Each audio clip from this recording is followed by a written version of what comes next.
Long Island, place that I didn't really realize would have as many legends tied to different areas until I started researching for this video.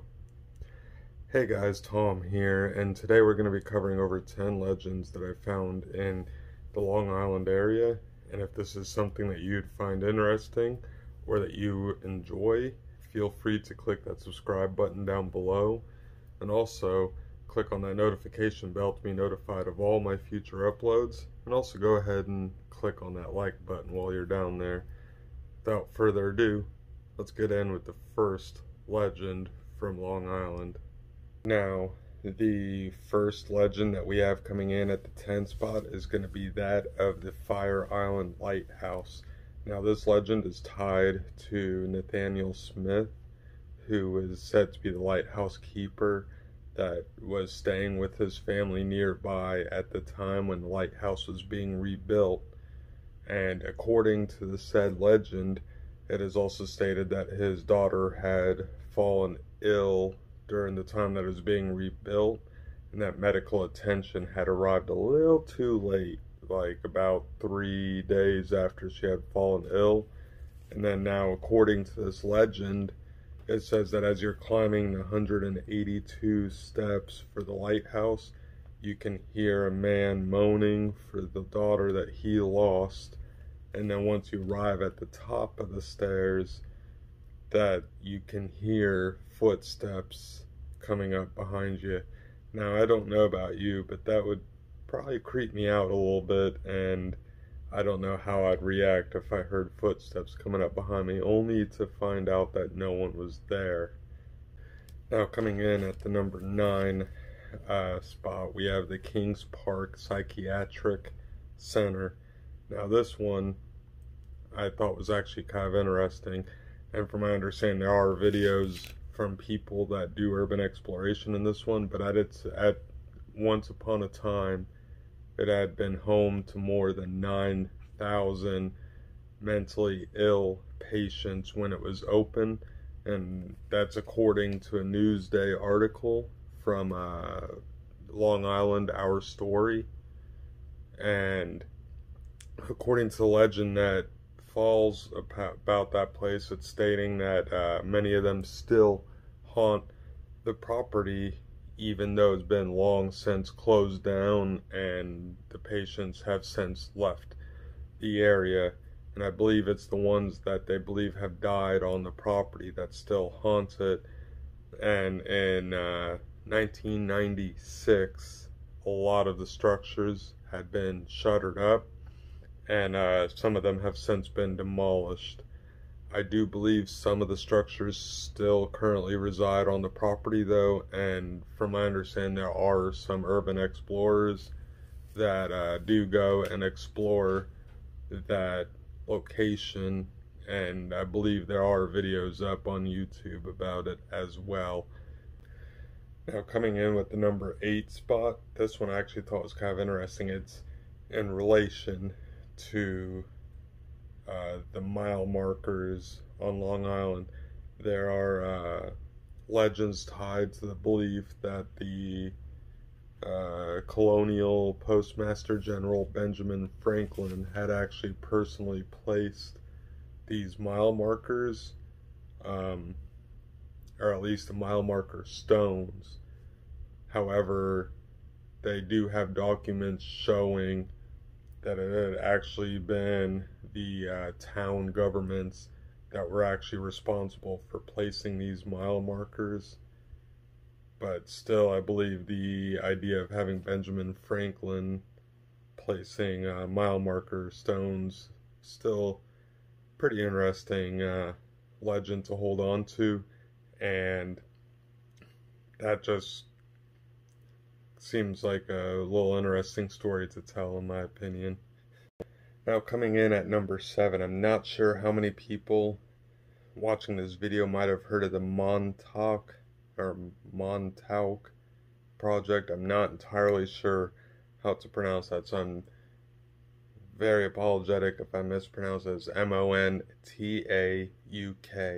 This is a legend that is tied to a project that claims that the government had used Camp Hero as which was a coastal defense installation in World War II, as a location to run some top secret experiments on mind control. Legend has it that it was boys, some that were kidnapped, that were brainwashed and taught to use their brain power in uncommon ways, using chairs of specific designs that were said to improve their abilities. However, the claims on this one were never substantiated, and they also had used the experiments to test on time travel, as well as psychotronics, and they all took place in Montauk on Camp Hero. That one I thought was a little bit interesting. I heard of the Montauk Project, but I never even realized that it took place on Long Island. And psychotronics and time travel and all that, I feel like there's a lot of claims of the government testing on these things, and it's just, I don't know if those things will be possible, but I'm sure we'll probably figure out one day if that is a possibility or not. Now, this one at number 6, I thought was pretty interesting to figure out about. It's called the Long Island Devil, and I've never even heard of this one before. It's located in Farmingdale. There's an old Quaker burial grounds located out there that legend states there's a 6-foot tall entity that has been spotted from time to time, and the legend also states that it is a guardian for a girl who is trapped on Earth and will forever haunt 3 old graveyards in the Long Island area.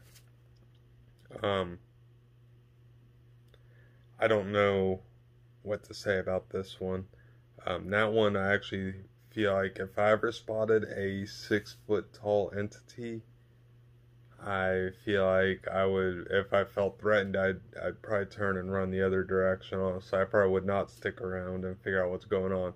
But feel free to let me know in the comments down below what you guys think on that one, as well as any of the prior ones that I mentioned, and we still got a few more to go. So I hope you guys are finding this entertaining so far.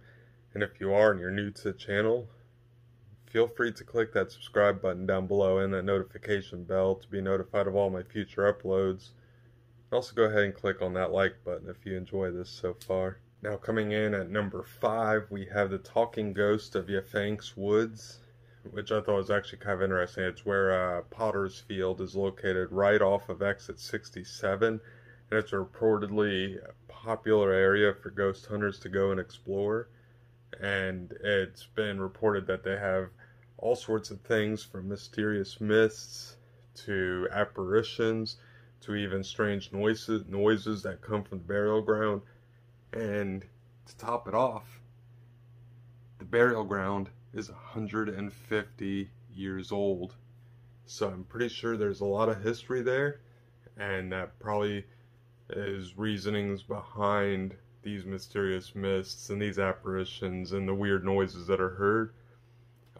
If any of the viewers watching this are from Long Island or have lived in Long Island and have been to this area, feel free to let me know in the comments down below what your experiences were and whether or not you saw, felt, or heard anything while you were there. Now, coming in at number 4, we have Raynham Hall. This one I never heard of before. It's located in Oyster Bay and had reportedly dated back to the Revolutionary War. It was inhabited by Robert Townsend, and if you guys don't know who Robert Townsend is, but the name sounds familiar, it's because back during the Revolutionary War, he was actually feeding information to George Washington about what the Britons and the enemies were doing, so that way they would have information to utilize in the war. Now, the legend uh, pertaining to this building states that unexplained voices can be heard in the building, and some say that they also have caught the voices on recording. What particularly interests me about this one is I'm curious about what the voices are saying, if there's any sort of legible things that can be heard that can kind of point to who it may belong to and what they're talking about at the time that the voices are caught. Now, coming in at the number 3 spot, we have Katie's of Smithtown, and it's a bar that purportedly has its own poltergeists that hang out in the basement that have a tendency to come up and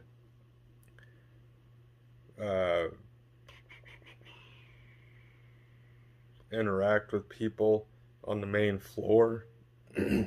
And the legend that tied to these poltergeists states that the poltergeist may be the result of victims from a hotel that had actually resided on the land at one point. It had reportedly burned down on December 5th of 1909, and they have reasons to believe that these poltergeists are the victims of guests and workers that were in the hotel at the time that it burned down. Now, coming in at the number 2 spot, we have the Satan House. And the legend of the house stems more so from its looks, more so than anything else. Some people believe that the house was inhabited by devil worshippers, and with the bright red bricks, the Gothic trimmings, and the turrets and the iron fence was kind of unique for the Massapequa neighborhood. Now, I do apologize if I mispronounced that neighborhood name.